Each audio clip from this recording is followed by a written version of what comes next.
ಬೆಳೆ ಬೆಳೆ ಅಂತ. ಮನೆ ಮನೆಗೆ ಹೋಗ್ತಿದ್ವಿ, ಕರಿತಿದ್ರು ಬಾರಮ್ಮ ಅಂತ. ಹೀರೋಯಿನ್ಗಳು ನಿಮ್ಮ ಬಳೆಗಳನ್ನ ಹುಡ್ಕೊಂಡು ಬರ್ತಾರೆ ಈಗಲೂ ಕೂಡ. ಇಲ್ಲೇ ಸುತ್ತಮುತ್ತ ಇದ್ದಾರೆ ಅವರು. ಚೌಕಾಸಿ ಮಾಡಲ್ವಾ ಜನ? ಅಯ್ಯೋ, ಚೌಕಾಸಿ 2 ರೂಪಾಯಿ ಇದ್ದಾಗಲೂ ಚೌಕಾಸಿ ಮಾಡ್ತಾರೆ, 50 ರೂಪಾಯಿ ಇದ್ದಾಗಲೂ ಚೌಕಾಸಿ ಮಾಡ್ತಾರೆ, 100 ರೂಪಾಯಿ ಇದ್ದಾಗಲೂ ಚೌಕಾಸಿ ಮಾಡ್ತಾರೆ. 1 ರೂಪಾಯಿ ಬೋಣಿಗೆ ಆಗಿಲ್ಲ. ನೀನು ಬಂದು ಮಾತಾಡ್ತಿದ್ದ ಏನೋ ಬೋಣಿಗೆ ಆಯ್ತು ನನಗೆ. ರಾಗಿ ಮುದ್ದೆ, ಜೋಳದ ರೊಟ್ಟಿ, ಸಜ್ಜೆ ರೊಟ್ಟಿ ಅದನ್ನೆಲ್ಲ ತಿಂದು ಬೆಳೆದಾರೆ ನಾವು. ಹಾಲು ಮೊಸರು ಮನೆಗೆ ಕರೆವಾಗ್ತಿತ್ತು ನಮ್ಮ ಅದನ್ನೆಲ್ಲ. ಈಗಿನವರು ಪಿಜ್ಜಾ, ಬರ್ಗರು, ಚಾಕ್ಲೇಟು, ಒಳ್ಳೊಳ್ಳೆ ತಿಂಡಿ ನೋಡ್ತಾರೆ ಅಲ್ವಾ? ಹ್ಞೂ, ಅದು ಏನಿದ್ರು ಬಾಯಿ ರುಚಿಗೆ ಅಷ್ಟೇ. ನಾನು ಕಷ್ಟನೇ ನನಗೆ ಹಾಡಾಗಿತ್ತು ಅವಾಗ. ಕಷ್ಟ ಅಂದ್ರೆ ಹೇಳ್ಬಾರ್ದು, ಅಷ್ಟು ತುಂಬ ಕಷ್ಟ ಇತ್ತು. ಆ ಕಷ್ಟನೇ ಒಂದು ಹಾಡಾಗಿತ್ತು ನನಗೆ. ಇನ್ಯಾವ ಹಾಡು ಕಲಿಯೋಕ್ಕೂ ಇಷ್ಟ ಇರಲಿಲ್ಲ ನನಗೆ.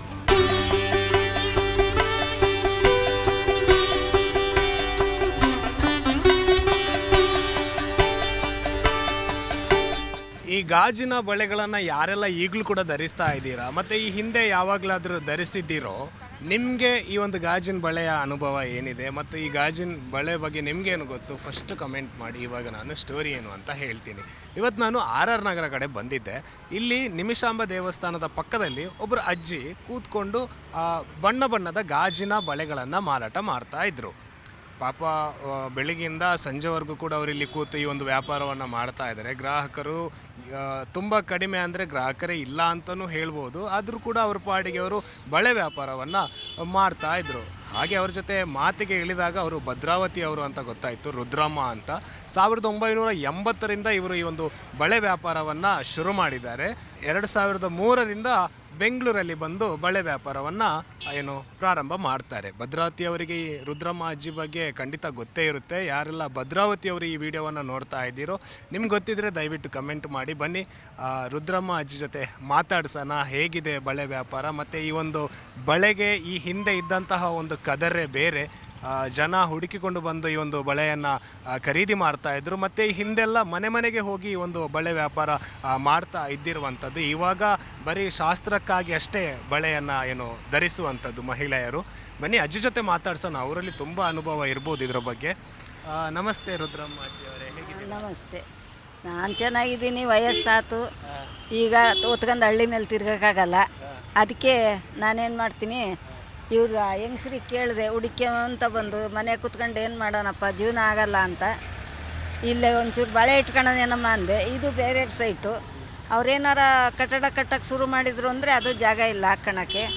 ಅದಕ್ಕೆ ನಾನೇನು ಮಾಡಿದೆ, ಇಟ್ಕೊಳ್ಳೋದೇನಮ್ಮ ಅಂದ್ರೆ ಇಟ್ಕೊಳ್ಳಜ್ಜಿ ಅಂದ್ಲಕ್ಕೆ. ಪಾಪ ಈಗ 1 ವರ್ಷದಿಂದ ಇಲ್ಲಿ ಇಟ್ಕೊಂಡು ಕೂತಿದ್ದೀನಿ.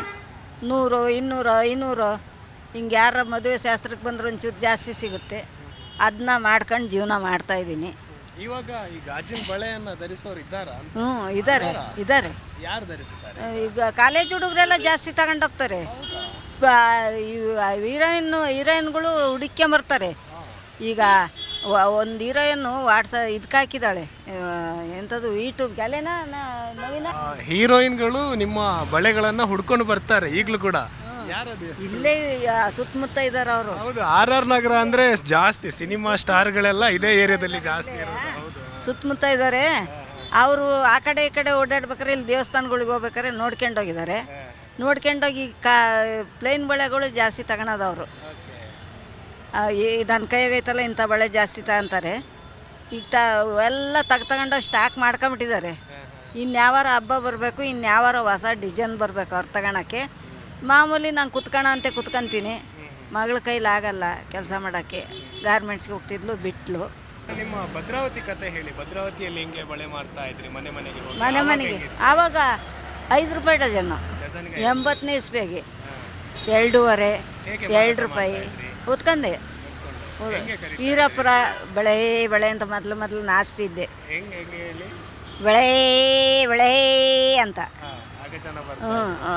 ಮನೆ ಮನೆಗೆ ಹೋಗ್ತಿದ್ವಿ, ಕರಿತಿದ್ರು ಬಾರಮ್ಮ ಅಂತ. ಅಲ್ಲಿ ಹೋಗಿ ಇಂಥ ಬ್ಯಾಗ್ ತಲೆ ಮೇಲೆ ಇಟ್ಕೊಂಡು ಆ ಮಲ್ಲಾರಗಳು 2 ಕಡೆ ಹಾಕ್ಕೊಂಡು ಹೋಗ್ತಿದ್ದೆ, ವ್ಯಾಪಾರ ಮಾಡ್ತಿದ್ದೆ. ಚೌಕಾಸಿ ಮಾಡಲ್ವಾ ಜನ? ಅಯ್ಯೋ, ಚೌಕಾಸಿ 2 ರೂಪಾಯಿ ಇದ್ದಾಗಲೂ ಚೌಕಾಸಿ ಮಾಡ್ತಾರೆ, 50 ರೂಪಾಯಿ ಇದ್ದಾಗಲೂ ಚೌಕಾಸಿ ಮಾಡ್ತಾರೆ, 100 ರೂಪಾಯಿ ಇದ್ದಾಗಲೂ ಚೌಕಾಸಿ ಮಾಡ್ತಾರೆ. ಕೊಟ್ಬಿಟ್ಟು 12 12 ಬಳೆಗೆ ಎಷ್ಟು ಈಗ? 100 ರೂಪಾಯಿ. ಈಗ 100 ರೂಪಾಯಿ. 12 ರೂಪಾಯಿ ಇರುವಾಗ ನೀವು ಬೆಂಗಳೂರಿಗೆ ಬಂದಿದ್ದೀರಿ, ಈಗ 100 ರೂಪಾಯಿ ಆಗಿದೆ. ನಾನು ಇಲ್ಲಿ ಬಂದು ಆಗ 12 ರೂಪಾಯಿ ಮಾರ್ತಿದ್ದೆ. ಆವಾಗ ಹೋಲ್ಸೇಲ್ ಅಂಗಡಿಯಾಗೂ ರೇಟ್ ಕಡಿಮೆ ಇತ್ತು, ಈಗ ಹೋಲ್ಸೇಲ್ ಅಂಗಡಿಯಾಗೂ ರೇಟ್ ಜಾಸ್ತಿ. ಈಗ ನಾವು 100 ರೂಪಾಯಿ ಮಾರಿದ್ರು ಅದು ಗೀಟಲ್ಲ, ಅದು ಅಷ್ಟೊಂದು ಲಾಭ ಸಿಗಲ್ಲ. ಅಂದ್ರೆ ಈಗ ಜಾಸ್ತಿ ನಿಮ್ಗೆ ಗ್ರಾಹಕರು ಬರೋದು ಶಾಸ್ತ್ರಕ್ಕಾಗಿ ಮಾತ್ರ, ದಿನ ಇದನ್ನ ಯಾರು ಯೂಸ್ ಮಾಡಲ್ಲ. ದಿನ ಈಗ ಹಿಂಗೆ 1 ಡಜನ್ 2 ಡಜನ್ 3 ಡಜನ್ ಹಿಂಗೆ ತಗೊಂತಾರೆ. ಇನ್ನು ಹಬ್ಬದ ಟೈಮ್ಗಳಿಗೆ ಅವರಿಗೆ ಬೇಕಾಗಿದ್ದರೆ ಬಂದು ಅವತ್ತು ಸ್ವಲ್ಪ ವ್ಯಾಪಾರ ಆಗ್ತೈತೆ. ಹಬ್ಬ ಒಂದು ದಿವಸ ಇದ್ದಾಗ, ಹಬ್ಬ 2 ದಿವಸ ಇದ್ದಾಗ, ಹಬ್ಬದ ದಿವಸನೂ ಅಷ್ಟಕ್ಕಷ್ಟೇ, ಹಬ್ಬ 2 ದಿವಸ ಇದ್ದಾಗ 2 ದಿವಸ ವ್ಯಾಪಾರ ಆಗ್ತೈತೆ ಅಷ್ಟೇ. ಇದು ಎಲ್ಲಿಂದ ಬರುತ್ತೆ ಬಳೆ? ಇದು ಫಿರೋಜಾಬಾದು, ಅಹಮದಾಬಾದು. ಅಲ್ಲೇ ಆ ಕಡೆನೇ ಗಾಜು ಮಣ್ಣಿರೋದು. ಕನ್ನಡಿ, ಗಾಜು, ಬಾಟ್ಲಿ, ಬಳೆ ಎಲ್ಲ ಆ ಕಡೆನೇ ಆಗೋದು. ಆ ಕಡೆಯಿಂದ ಬರ್ತೈತೆ. ಲೋಡ್ಗಳು ಬರ್ತವೆ, ಅವ್ರ ಇಳ್ಸೋಕ್ಕೆ, ಹಾಕೋಕ್ಕೆ, ಕಟ್ಟೋಕ್ಕೆ ಎಲ್ಲ ಆಳುಗಳು ಇಟ್ಕೊತಾರೆ. ನಾವು ಬಳೆ ಆ ದಾರದ ಮೇಲೂ ರೇಟ್ ಹಾಕ್ತಾರೆ ಅವರು. ಅವ್ರಿಗೆ ಊಟ ಕೊಡ್ಸೋದ್ರ ಮೇಲೂ ರೇಟ್ ಹಾಕ್ತಾರೆ. ಎಲ್ಲ ಸೇರಿಸಿ ಒಂದು ತೋಡಾದ್ಮೇಲೆ ಬರೀತಾರೆ. ಒಂಚೂರು ಅದೇನಾದರೂ ಡ್ಯಾಮೇಜ್ ಆದರೆ ಏನು ಮಾಡ್ತೀರಾ? ನಾವು ಒಂದು ಕಡೆ ಹುಷಾರಾಗಿರ್ತೀವಿ. ನೀರುಳ್ಳಿ ಮುಟ್ಟೆ ಹಾಕಕ್ಕೆ ರೂಮ್ ಮಾಡಿಸಿದ್ವಿ. ಮನೆಗಿದ್ದಾಗಲೂ ಅಷ್ಟೇ ಒಂದೇ ಬ್ಯಾಗ್ ಹೊತ್ಕೊಂಡು ಹೋಗ್ತಿದ್ದೆ. ತುಂಬಿ ಒಂದು ಅಚ್ಚುಕಟ್ಟಾಗಿ ಏನು ಇಡ್ಲಿಲ್ಲ ಜಾಗದಾಗೆ ಇಡ್ತೀವಿ. ಈಗ ಒಡೆದ ಬಳೆಗಳನ್ನು ಏನು ಮಾಡ್ತೀರಾ? ಒಡೆದ ಬಳೆಗಳು ಏನು ಕವರ್ಗೆ ಹಾಕಿದ್ದೀನಲ್ಲ, ಆ ಕವರ್ಗೆ ಹಾಕ್ಬಿಟ್ಟು ಕಸ್ತರಿ ಕೊಟ್ಬಿಡ್ತೀನಿ. ನಾವು ಅದು ತಡಿಯಲ್ಲ, ನಮ್ಮಿ ಮಾಡೋಕ್ಕೂ ಬರಲ್ಲ. ಅದು ಕರಿಗೆ ಹೋಗ್ತೈತೆ ಕೂಡಿಸ್ಬೇಕಾದ್ರೆ. ಈಗ ನಿಮ್ಮ ವಯಸ್ಸು ಎಷ್ಟು? ನನಗೆ ನಾನು 1952 ಹುಟ್ಟಿತ್ತು. ನಮ್ಮ ಅಣ್ಣ ಹೇಳಿದ್ದು ನನಗೆ ಹಂಗಂತ. ಇಸ್ವಿ ಒಂದು ಹೇಳಿದ್ದಾನೆ. ಅವಾಗ ಅವ್ನು ಚಿಕ್ಕವನು. ನಕ್ಷತ್ರ ಗೊತ್ತಿಲ್ಲ, ವಾರ ಗೊತ್ತಿಲ್ಲ, ತಿಂಗಳು ಗೊತ್ತಿಲ್ಲ. ನೀನು ಹುಟ್ಟಿದ್ದು 1952 ಕಣವ ಅಂತ ಹೇಳ್ದ. ಅದೇ ಲೆಕ್ಕ. ಈಗ ಇಷ್ಟು ವಯಸ್ಸಾದ್ರೂ ಕೂಡ ಇಷ್ಟು ಉರುಪಲ್ಲಿ ಕೆಲಸ ಮಾಡ್ತಾ ಇದ್ದೀರಾ. ಒಂಚೂರು ಆಯಸ್ಸಾಗಲಿ ಸುಸ್ತಾಗಲಿ ನನಗೆ ಇಷ್ಟು ಉರುಪು, ಇಷ್ಟು ಶಕ್ತಿ ಬರೋಕ್ಕೆ ನಾನು ಇಷ್ಟೇ ಅನ್ನ ಸಾಯಂಕಾಲ ತಿನ್ನೋದು. ಬೆಳಗ್ಗೆ 1 ಇಡ್ಲಿ ತಿಂದಿದ್ದೀನಿ, 1 ಟೀ ಕುಡ್ದಿದ್ದೀನಿ. ಇನ್ನು ಸಾಯಂಕಾಲಕ್ಕೆ ಹೋಗಿ ಇಷ್ಟು ಅನ್ನ ತಿಂತೀನಿ ಮಾಡಿದರೆ. ಮಾಡಲಿಲ್ಲ ಏನಾದ್ರು ರೊಟ್ಟಿ ಪಟ್ಟಿ ತಂದರು ಅಂದರೆ 1 ರೊಟ್ಟಿ ತಿಂತೀನಿ. ಭದ್ರಾವತಿಯಿಂದ ಮುಂದಕ್ಕೆ, ಚನ್ನಗಿರಿಯಿಂದ ಹಿಂದಕ್ಕೆ ಅಲ್ಲೆಲ್ಲ ಎಲ್ಲೆಲ್ಲೆಲ್ಲೆಲ್ಲ ಜೀವನ ಮಾಡಿಬಿಟ್ಟಿದ್ದೀವಿ ನಾವು. ಅಲ್ಲಿ ಒಂದು 2-3 ಹಳ್ಳಿ ಒಂದೇ ರೋಡ್ ಗುಂಟೆ ಹೊತ್ಕೊಂಡು ಹೋಗ್ತಿದ್ದೆ. ವೀರಪುರ ಕಾಲೋನಿ, ಕಣ್ಕಟ್ಟೆ ಅಂತೇಳಿ ಒಂದೇ ರೋಡ್ನೇ ಬರ್ತಿದ್ದೆ. ಅಲ್ಲಿ ಹಳ್ಳಿಗೆ ಇಲ್ಲೊಂದು 500 ರೂಪಾಯಿ 300 ರೂಪಾಯಿ. ಬಾಕಿ ಟೈಮ್ನಾಗೆಲ್ಲ 200 300 400 ಅಷ್ಟರೊಳಗೆ ಅಷ್ಟು. ಇವತ್ತು ಬೆಳಗಿಂದ ಆಗಿಲ್ಲ, ಈಗ ಆಯ್ತು 300 ರೂಪಾಯಿ. 1 ರೂಪಾಯಿ ಬೋಣಿಗೆ ಆಗಿಲ್ಲ. ನೀನು ಬಂದು ಮಾತಾಡ್ತಿದ್ದ ಏನೋ ಬೋಣಿಗೆ ಆಯ್ತು ನನಗೆ. ಗಂಟೆ 5:45 ಆಯಿತು. ಬೆಳಿಗ್ಗಿಂದ 5:45 1 ರೂಪಾಯಿ ಇವತ್ತು ಬೋಣಿಗೆ ಇಲ್ಲ. ರಾಗಿ ಮುದ್ದೆ, ಜೋಳದ ರೊಟ್ಟಿ, ಸಜ್ಜೆ ರೊಟ್ಟಿ ಅದನ್ನೆಲ್ಲ ತಿಂದು ಬೆಳೆದಾರೆ ನಾವು. ಹಾಲು ಮೊಸರು ಮನೆಗೆ ಕರೆಯೋಗ್ತಿತ್ತು ನಮ್ಮ ಮಾವರ ಮನೆಗೆ. ಅದನ್ನೆಲ್ಲ ಈಗಿನವರು ಪಿಜ್ಜಾ ಬರ್ಗರು ಚಾಕ್ಲೇಟು ಒಳ್ಳೊಳ್ಳೆ ತಿಂಡಿ ನೋಡ್ತಾರೆ ಅಲ್ವಾ. ಅದು ಏನಿದ್ರು ಬಾಯಿ ರುಚಿಗೆ ಅಷ್ಟೇ. ಈಗ ದುಡಿಯೋಕ್ಕೆ ಹೋಗದ ಯುವಕರಿಗೆ ಏನು ಹೇಳ್ತೀರಾ? ದುಡಿಯೋಕ್ಕೆ ಹೋಗದ ಯುವಕರಿಗೆ ಸೋಂಬೇರಿಗಳು ಅಂತೀನಿ. ಕಷ್ಟ ಮಾಡ್ಬೋದು ಅವರು. ಈಗ ಹೆಣ್ಮಕ್ಳು ನೋಡು ಎಲ್ಲ ಬಂದಿತ್ತೆ. ನಾವು ಅವಾಗ ಬೀಸಬೇಕಾಗಿತ್ತು, ಕುಟ್ಟಬೇಕಾಗಿತ್ತು, ಖಾರ ಕಲ್ಲ ರುಬ್ಬಬೇಕಾಗಿತ್ತು, ಸೌದೆ ತಂದು ಒಲೆ ಉರಿಸ್ಬೇಕಾಗಿತ್ತು. ಈಗ ಹೆಣ್ಮಕ್ಳಿಗೆ ಮಿಕ್ಸಿ ಬಂದೈತೆ, ವಾಷಿಂಗ್ ಮಿಷಿನ್ ಬಂದೈತೆ, ಫ್ರಿಜ್ ಬಂದೈತೆ, ಎಲ್ಲ ಬಂದು ಗ್ಯಾಸ್ ಬಂದೈತೆ. ಅಯ್ಯೋ ಇಲ್ಲೇನೈತೈತೆ ಅಂತಾರೆ ಈಗಿನ ಹೆಣ್ಮಕ್ಳು. ಹಂಗೆ ಸೋಂಬೇರಿತನ ಗಂಡು ಮಕ್ಳಿಗೂ ಅಷ್ಟೇ. ಈಗ ಸೋಂಬೇರಿಗಳು ಹೋದರೆ, ಕಷ್ಟಪಟ್ಟು ನಾವು ದುಡಿಬೇಕು ಅಂತ ಕೆಲಸ ಮಾಡೋರು ಹೋದರೆ ಅಂತಾರೆ. ಹೆಂಗಿದ್ರು ಮಾಡ್ತಾರೆ. ಮಾಡಬೇಕು, ನಾವು ದುಡಿಬೇಕು, ಈ ಸಮಾಜದ ಚೆನ್ನಾಗಿ ಬದುಕಬೇಕು ಅನ್ನೋರು. ಅಯ್ಯೋ ಯಾರ ತರ್ತಾರೆ ಮಾಡ್ತಾರೆ, ತಿಂದ್ರಾಯ್ತು ಕಾಲ ಕಳೆದ್ರಾಯ್ತು, ಮಾಡ್ರಿ ಅಂತ. ಅವ್ರು 100 ರೂಪಾಯಿ ದುಡಿದ್ರೆ 75 ರೂಪಾಯಿ ಅಲ್ಲೇ ಖರ್ಚು ಮಾಡಿದರೆ ಆಫೀಸಿಗೆ, ಇನ್ನು ಮನೆಯನ್ನು ಸಾಕ್ತಾರೆ ಅವರು.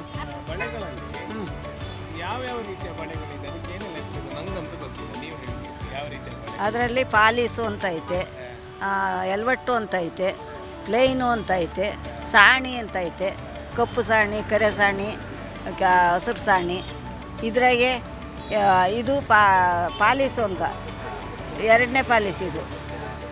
ಒರ್ಜಿನಲ್ಲು ಅಂತಂದರೆ ಫ್ಯಾನ್ಸಿ ಅಂತ ಬರುತ್ತೆ ಅದು ಇವಾಗ ರೇಟ್ ತುಂಬ ಜಾಸ್ತಿ ತುಂಬ 120, 130, 140 ಮಾರಬೇಕು. ಅವೆಲ್ಲ ಬಿಟ್ಬಿಟ್ಟು ಇವಾಗ 100 ರೂಪಾಯಿ ಮರದ ಇಟ್ಕೊಂಡಿದ್ದೀವಿ ನಾವು.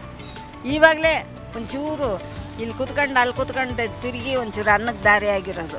ಅದು ಈಗಲೂ ಬಾಡಿಗೆ ಮನೆಗೆ ಇದ್ದೀವಿ. ಬೆಂಗಳೂರು ನಿಮಗೆ ಬದುಕು ಕೊಟ್ಟಿದೆ, ಬೆಂಗಳೂರು ಕೈ ಕೊಟ್ಟಿದೆ, ಕೈ ಹಿಡಿದಿದೆ. ನಾವು ಕಷ್ಟಪಟ್ಟರೆ ಕೈ ಹಿಡಿತಿದೆ. ನಾವು ಸುಮ್ಮನೆ ಮನೆಯಾಗ ಹಾಸ್ಕೊಂಡು ಮನ್ಕೊಂಡ್ರೆ ಹೆಂಗೆ ಕೈ ಹಿಡಿತೈತೆ? ನಮ್ಮಂಥವ್ರಿಗೆ ಇರೋರಿಗೆಲ್ಲ ಇದು ಮಾಡ್ತಾರಲ್ಲ, ನಮ್ಮಂಥವ್ರಿಗೆ ಒಂಚೂರು ಸರ್ಕಾರ ಏನಾರು ಗುರ್ತಿಸಿ ಇದ್ರಿಗೆ ಬಂದು ಅವ್ರು ಗುರ್ತಿಸ್ಬೇಕು. ಯಾರ ಕೈಯಾಗ ಕೊಟ್ಟರು ಮುಟ್ಟಲ್ಲ ನಮಗೆ. ಇದ್ರಿಗೆ ಬಂದು ಗುರ್ತಿಸ್ಬೇಕು. ಒಂದು ನಮ್ದೇನಾರ ವಿಳಾಸ ತಗೋಬೇಕು, ನಮಗೆ ಮುಟ್ಟೋ ಥರ ಬರಬೇಕು. ಅವ್ರಿಗೆ ಕೊಟ್ಬಿಡೋ ಪಾಪ ಕಷ್ಟದಾಗದಾರಂತ ಅಂದ್ಬಿಟ್ರೆ ತಗೊಂಬಂದು ಕೊಟ್ಬಿಡಲ್ಲ. ಅವ್ರು ಮಾಡಿರೋದೇ ನಮಗೆ ಬರ್ತಾಯಿಲ್ಲ ಸರ್ಕಾರದಿಂದ. ಇನ್ನು ಹೇಳಿದ್ದು ಹೆಂಗೆ ಕೊಡ್ತಾರೆ ಹೇಳು? ನಮ್ಮಂಥವ್ರು ಸಾವಿರಾರು ಜನ, ಕೋಟ್ಯಾಂತರ ಜನ, ತುಂಬ ಜನ ಇದ್ದಾರೆ. ನಾನು ಒಬ್ಬಳೇ ಅಲ್ಲ, ತುಂಬ ಜನ ಇದ್ದಾರೆ. ಶಾಸ್ತ್ರದ ಬಳೆ ತೊಡ್ಸೋರಿದ್ದರೆ ಇಲ್ಲಿ ನಿಮಿಷಾಂಬ ದೇವಸ್ಥಾನದ ಹತ್ರ ಬರ್ರಿ, ಅಂಗಡಿ ಇಟ್ಕೊಂಡಿದ್ದೀವಿ. ವಿಸಿಟಿಂಗ್ ಕಾರ್ಡ್ ಇದ್ದಾವೆ, ಕೊಡ್ತೀವಿ. ಬಂದು ಹೇಳ್ರಿ, ಅಡ್ವಾನ್ಸ್ ಕೊಡ್ರಿ, ನಿಮ್ಗೆ ಯಾವ್ದು ಬೇಕಾದ ಹೇಳ್ರಿ, ಅದನ್ನ ತರ್ತೀವಿ. ಬಳೆಯ ನಮಗೂ ಒಂಚೂರು ಸಹಾಯ ಆಗುತ್ತೆ, ನಿಮಗೂ ಒಂಚೂರು ಉಪಕಾರ ಆಗುತ್ತೆ. ನಮ್ಮಿಂದ ನಿಮಗೆ ಡೈಲಿ ಇಡ್ತೀನಿ, ರಜಾ ಇಲ್ಲ. ಬೆಳಗ್ಗೆ ಹೊತ್ತೊಂದು ಸ್ವಲ್ಪ ಲೇಟ್ ಆಗ್ತೈತೆ ಮೊಮ್ಮಗ ಕರ್ಕೊಂಬಂದು ಬಿಡೋಕ್ಕೆ. ಹಂಗೆ ಬಂದು ಹೇಳಿದರೆ ನಮಗೂ ಒಂಚೂರು ಜೀವನ ಆಗುತ್ತೆ. ಅವ್ರಿಗೆ ನಮ್ಮಿಂದ ಏನು ಉಪಕಾರ ಅಲ್ಲ. ದುಡ್ಡು ತಗೊಂತೀವಿ, ಬಳೆ ಇಡ್ತೀವಿ, ಕಮ್ಮಿ ಅಂತೂ ಇಡಲ್ಲ. ಚೆನ್ನಾಗಿರೋ ಬಳೆ ಇಂತಿಂಥವು ತಗೊಂಬ ಅಂದರೆ ತರ್ತೀವಿ. ಕರೆದ್ರೆ ನಮ್ಗೆ 2 ಕಾಸು ದುಡಿಮೆ ಆಗುತ್ತೆ, ನಾವು ಜೀವನ ಮಾಡ್ತೀವಿ. ನಮಸ್ಕಾರ.